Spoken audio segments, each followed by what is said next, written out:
Sa araw na ito, bibisita nga pala ako sa kaibigan kong pastor sa Montalban.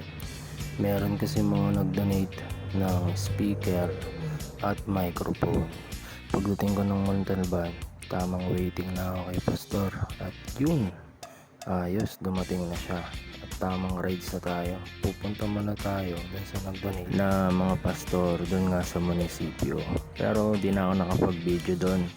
Kaya pagkatapos doon, diretso kami sa isang mini-mart at syempre kakain at diretso sa simbahan. Napakalaki ng simbahan ni Pastor Glenn. At yan nga pala yung kanyang chikot. At ito, ang duag-duag ng kanilang simbahan. Alam niyo ba na by faith, talaga pong naitayo ang panambahan na yan. At sila po ang pinaka-pioneering pastor at binigyan tayo ng gitara. Ayos, alright. Di pa siya nakontento doon, may kasama pang manakeste pagtuturo. Kasi nga, sabi ko sa kanya, plano kong mag-gitara ulit. At yun, plano na namin i-check yung mga donate sa atin ng mga speaker para marinig natin kung gaano ito kahusay at gaano ito kaganda.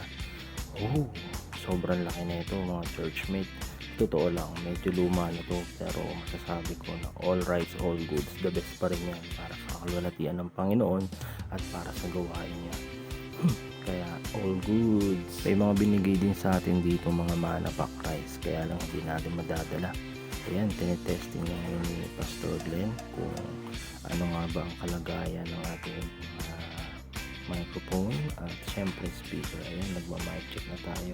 Nakakapulba nagsusumamo, maging kapatid mo, ikaw ay mamasdan, maalitan, sa'yo ay pumisan. Churchmate, sobrang thankful natin sa mga buhay ng mga pastor na ginamit ng Panginoon para maipaabot ito. At syempre umakit na si Mrs. ni Pastor, si Pastora Jean, at handa na ang manok, kakain na. Dahil nga sa may lakad sila at may lakad din ako, ayun na nga, umuwi na ako. At syempre sobrang exciting. At ito na nga, susubukan na natin tumipa-tipa ng guitar. Alright.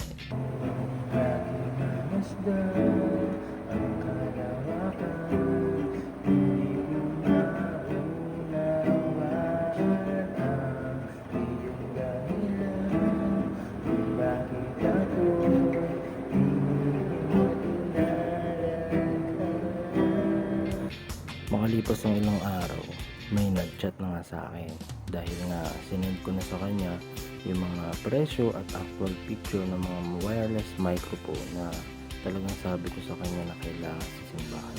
At ito, pinadala yung pera, bumili at naresibuhan at syempre, ano pa nga bang gagawin? Iuwi na natin.